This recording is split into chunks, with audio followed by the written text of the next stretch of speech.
Hi, welcome back to Vlogmas. Today I'm going to be doing a very long overdue book haul. I have not done a single book haul this year, so I have collected quite the stack of books to talk about today. Actually, 3 stacks. I have a lot of books here. I think there's like somewhere close to 40 books in this haul. I don't know the exact number right off the top of my head, but yeah, I have a lot of books to get through today. Luckily, I have actually read the majority of the books I'm going to be hauling today. Whether I read them and then decided to buy my own physical copy of them, or I bought them and then I read them, I made a pretty concerted effort in the year 2023 to read as many of the books that I purchased as possible. And so there's actually only a very small amount of books that I bought this year that I haven't read, and a pretty large number of books that I got this year that I have read. So I'm very proud of that. You obviously know how a book haul works, so I'm just going to jump right in. I'm going to talk about all the books that I have already read, and if I have any specific videos featuring my reviews of those books, then I will leave links to all of that down in the description. A lot of these I actually just talked about recently in my huge fall wrap-up that I posted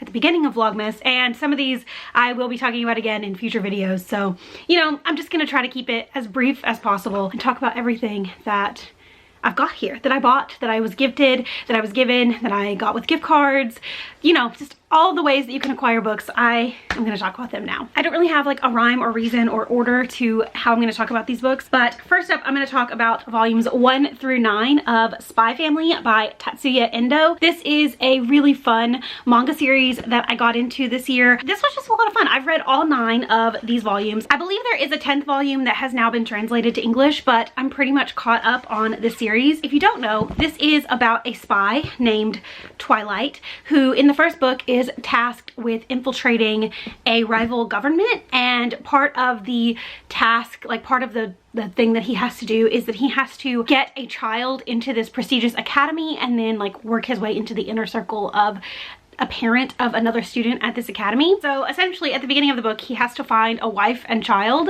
and he ends up adopting this little girl who has the ability to read minds, and then he ends up marrying a woman who is like a secret assassin, and so each member of this family is keeping a secret from the others. It's just like funny, full of hijinks and just ridiculousness, and it was really fun. Like the 9 volumes that I read were super fun. I bought the first volume for myself and then I enjoyed it so much that my husband actually bought me the rest of them. If you're looking for a fun, easy breezy manga series, then definitely give the Spy Family manga a go. One of my favorite books that I read this year was Foul Lady Fortune by Chloe Gong, and the novella duology bind up, as well as the second book in the series, both came out this year. I loved Foul Lady Fortune. Like I said, it's one of my favorite books that I read this year, and so I knew that whenever I finish it, I was going to want to pick up Foul Heart Huntsman almost immediately. And so in between that one and this one coming out, I read The Last Violent Call, which is the novella bind up, or not novella bind up, but it's the 2 novellas that go in between the 2 books. This is A Foul Thing and This Foul Murder. If you don't know, the Foul Lady Fortune duology is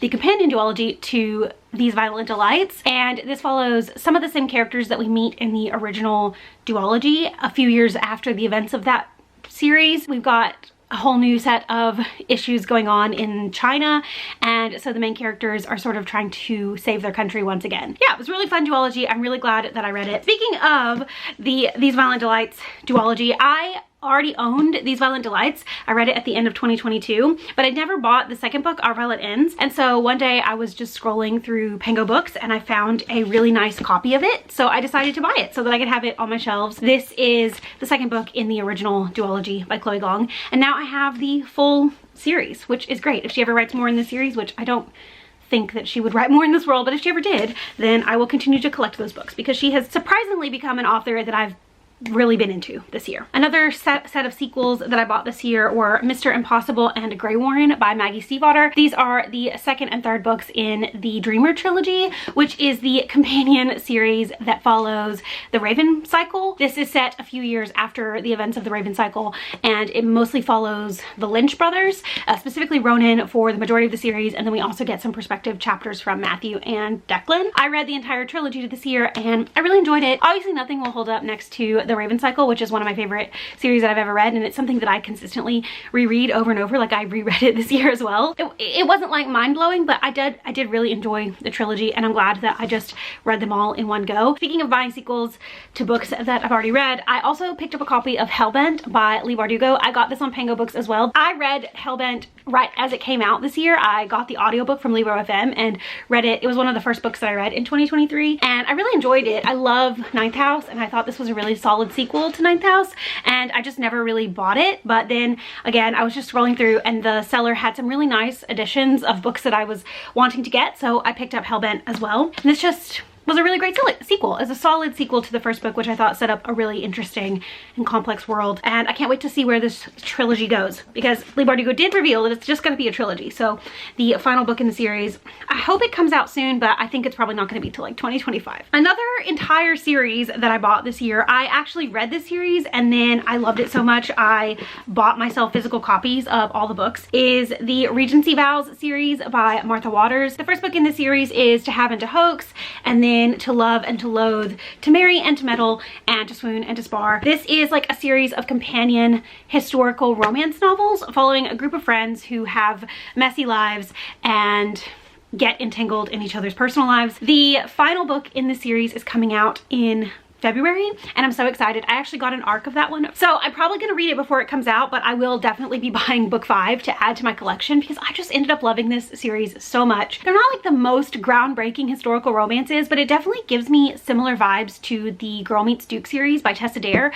which is my favorite historical romance. It was actually the first historical romance that I ever read, and this sort of gives me that similar vibe in that we've got this like meddling friend group that really just want the best for each other. And so every single book I connected with the characters, I connected with the couple. Yeah, these are so good and I would highly recommend, and I can't wait to read book 5. I'm gonna just talk about Really Good actually very briefly because I just did a vlog where I read this and I hated this book. It was so bad. So essentially this is about a woman who at the beginning of the book is separating from her husband. They've been together for like 10 years I think, but they've only been married for like 2, and the rest of the book is her dealing with this breakup over the next year. I really wanted to like it and I felt like it was something, when I was initially reading it, I felt like it was something I could like, but then the more and more I read it, the more and more annoyed I got with the main character and the situation in general, and so I ended up hating it. It was a 1-star read. It's probably my least favorite book. Well, not my least favorite book that I've ever read, but definitely up there in terms of like least favorite books. Go watch that vlog because I go into a lot more detail about what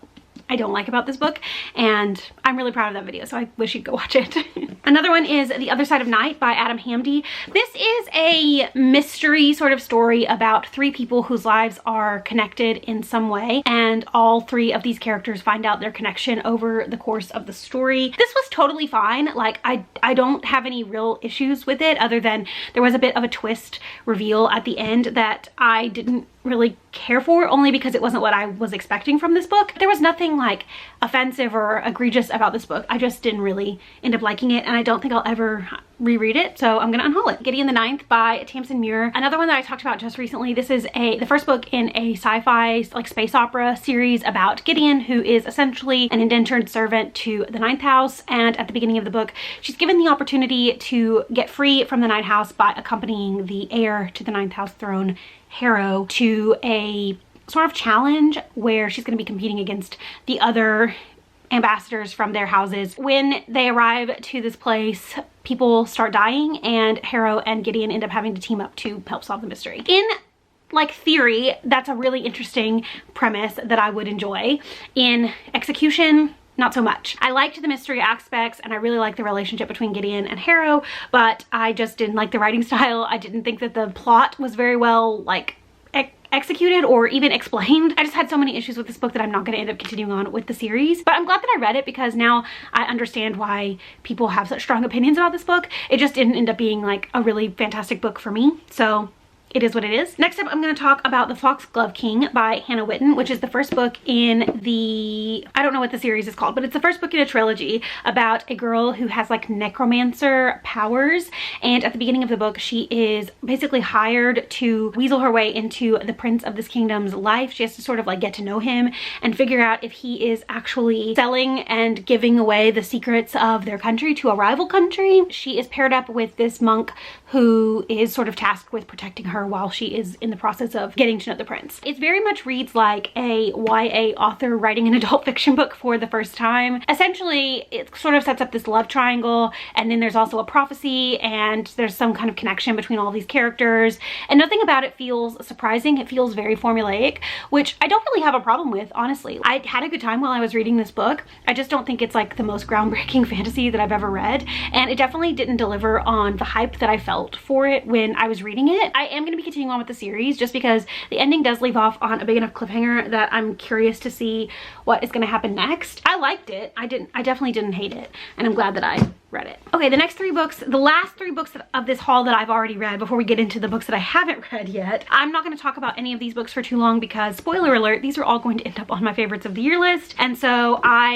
am going to talk about them again pretty soon and don't want to talk about them a lot right now for fear of boring you. I've got Forget Me Not by Julie Soto, which is a second chance romance between a wedding planner and a florist. I loved this. It was so good. This is also special to me because my husband and I went on a little anniversary trip to St. Louis back in August, and I bought this at The Novel Neighbor, which is a bookstore, a local bookstore in St. Louis that I follow on TikTok, and I really enjoy their content, and so getting to go to their store in person was really fun. And the day we went, they were having like romance book day or something like that. Maybe it was like World Romance Book Day or I don't know. Anyway, they were having some kind of like event for romance books, and so a bunch of their books were discounted, and they were doing sales during like different hours of the day, and when I was there this book was on sale, and I had already seen so many people review it online that I knew I wanted to pick it up. They were just so lovely. That bookstore was such a great experience. They gave me a discount for being a first-time customer. They gave me a free tote bag. I got some other like little goodies from the store. It was just such a great experience. I love to get souvenirs like in the form of books from cities that I go to,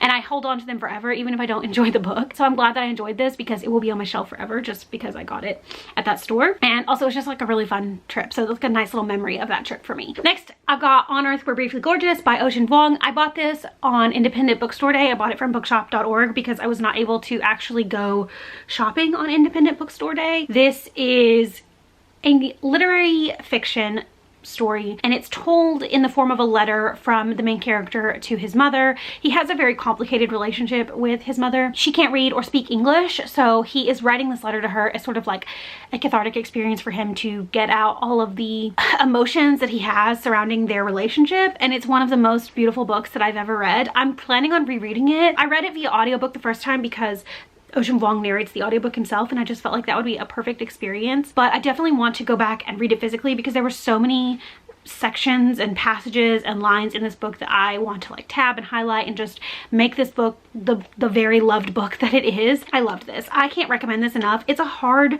book to read at times, but it was so worth it, and like I said, it's gonna end up being on my favorites of the year list. The book that is going to be my favorite book of the year is The Anthropocene Reviewed by John Green. This is a nonfiction collection of little essays that John Green wrote largely during the pandemic, where he gave ratings on the 5-star scale to many things that he likes or does not like in his life. Really, it's just an examination of humanity and how we exist in the world, and I absolutely loved it. I read the audiobook. Midway through the audiobook, I realized how much I was enjoying it, and so I went and bought the physical copy. Another one that I will be rereading for many years to come. Another one that I need to go through and like tab and highlight all my favorite sections because this was absolutely incredible. Like I said, it is my favorite book of the year, so I will be talking about it again soon. So not to saturate you with my feelings on this book, I will just leave it at, I loved it, my favorite book of the year, gonna be talking about it again soon. So those are all the books that I've already read of the books that I bought this year. Let's talk about the handful of books that I haven't read yet. This is going to be a much shorter section because obviously I haven't read these books, so I don't know what they're about and I can't tell you my feelings on them. Most of these are fantasy, so I'm gonna talk about the couple that are not fantasy first. One that I will be reading probably this month is A December to Remember by Jenny Bayliss. I was really wanting some Christmassy romances, and so we were at the store the other day and I saw this on the shelf and the description of it sounded really good, so Cole bought it for me. It is about 3 sisters who come back together after many years like kind of being estranged after their father dies, and he has left them a bit of a quest to receive their inheritance, and so I think they have to team up to figure out like solve the puzzles of his life and everything that he left them. I think they all fall in love along the way, so sounds like a really sweet little Christmas romance that I will be picking up hopefully this month, considering it's set during Christmas. It's called December to Remember. It's Christmas time. It's December. Yeah, I'm gonna hopefully read it soon. From a little free library around the corner from my house, I picked up The Dutch House by Ann Patchett. I haven't read an Ann Patchett novel, but I own several of them, so I probably need to like actually read something by her. I think this one's about two siblings who have some kind of like fraught childhood, and they find some comfort in a house that their father built for them. I don't really know much about it, but I've heard really great things about Ann Patchett, so I'm excited to pick this one up. And then a book that I was sure I was going to read this year, like I felt so strongly about reading this book that I went and bought it, and then I still haven't read it. I don't know, I just have it built up in my head so much that I'm afraid that it might let me down, and I don't know what's gonna happen. But it's Talking at Night by Claire Daverly. A lot of people on TikTok said that if you like Normal People, then you will like this book. Normal People is one of my favorite books of all time. It is like in my top 5 books of my life, and so anything that is compared to that I want to read. I haven't read this yet because I'm nervous, but I'm planning on reading it in January. I'm going to be doing a video in January where I read this and a few other books that are similar to it for a specific video, you might be able to guess, and I'm excited. I'm very excited to not be putting this one off anymore. I hope I love it. A bunch of the videos that I saw were people sobbing at the end of this book, so I'm excited to sob because I love books that make me cry. Now let's talk about all the fantasy that I have not read yet. I've got The Atlas Paradox by Olivia Blake. This is the sequel to The Atlas 6, which I read earlier this year and I really enjoyed. It follows a group of 6 magicians as they are trying to get inducted into the Alexandrian Society, which is a society that is tasked with protecting the Library of Alexandria. The end of the first book leaves off on such a big cliffhanger that I know that I want to get the rest of the series pretty soon. The final book in this trilogy comes out in January, so that's kind of why I've been holding off reading the sequel, because I want to read it close enough to the 3rd book coming out that I can just go right on over to the 3rd book and call this trilogy done. I really liked the first book. I didn't think it was perfect. I thought it was really interesting and definitely set up a really interesting world, but I'm excited to see how she sort of expands on that in later installments. 2 first books in companion series that I got this year: The Stolen Heir by Holly Black, which is the continuation of the Folk of the Air trilogy, which I read a couple years ago and I really enjoyed. This follows a couple of characters that we meet in that original trilogy like 8 or 9 years later, so they're grown up and they are going on a quest to solve a puzzle, I think. I did actually start reading this in November. I realized that I wasn't really in a fantasy mood, and then I thought, you know, it'd probably be better if I hold off reading this until the 2nd book is just about to come out, so I can read them just like back to back. That's how I read the Folk of the Air trilogy. I read them all in like a weekend, and that's what made the reading experience for me. So I feel like I'm just gonna do the same thing, like pick a weekend and just zoom through this duology after the sequel comes out. And then I've also, of course, got The Fragile Threads of Power by V.E. Schwab. This is the continuation of the Shades of Magic series, which I read last year, and I really enjoyed it. I'm excited to continue on with the series. I'm excited to be back in this world. I know that a lot of our favorite characters from the original trilogy make appearances in this book, if not are also main characters in this book, so I'm excited to get back with them and also meet all the new characters. I said at the beginning of the video that I was having a bit of a Chloe Gong year, and that is continuing in what I haven't read yet because I also picked up Immortal Longings this year. This is her adult fantasy debut, and it is an Antony and Cleopatra retelling about these 2 characters who are competing against each other in some kind of like magical competition. I don't really know much about it, but I've loved so much by Chloe Gong this year that I think that she's just like an auto-buy, auto-read author for me. This has amazing reviews and I kind of feel like it's gonna be a 5-star read, so if I could read that before the end of the year and get another 5-star read on my list, that would be amazing. I've just got a couple left. So I've got A Deadly Education by Naomi Novik. This was gifted to me by my mother-in-law for my birthday.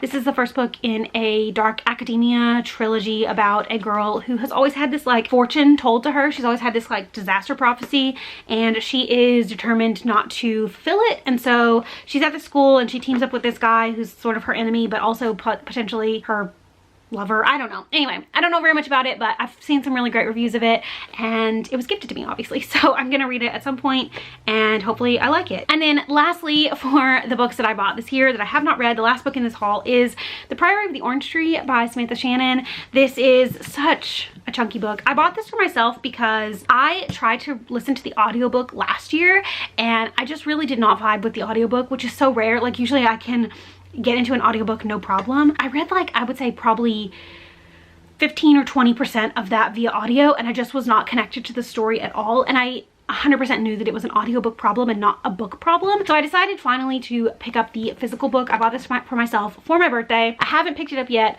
but this is another one that I feel like I'm gonna read, hopefully, fingers crossed, read relatively soon into the new year, because I don't want this to sit on my TBR for too long. If I let it sit there too long, I'm going to get intimidated by it and I'm never gonna pick it up. So those are all the books that I bought in 2023. It is a lot of books, but honestly, because I've read the majority of them, it really doesn't feel like a lot of books. Yeah, I'm happy with my book buying habits in 2023. I really tried to kind of curb my book buying this year, and I think that's part of the reason I really didn't do any book hauls this year, is because I was trying so hard not to buy books, and I would go through little phases where I would buy a few at a time, and then I'd almost always read them immediately, which felt great. Or I would read something and then I would realize that I liked it so much that I wanted to buy it. So I was trying really hard not to add too much to my TBR. I'm hoping to kind of keep this up in 2024, keep my like book buying habits similar as they were this year. So I will probably not do another book haul for another year. Like, I probably will do the same thing I did this year, just collect the books throughout the year and then do a big haul at the end of the year. Let me know if you've read any of the books that I mentioned in this video and what you thought about them. Of the books that I have read, if you've also read them, let me know if you have similar or different opinions to me. Of the books that I haven't read,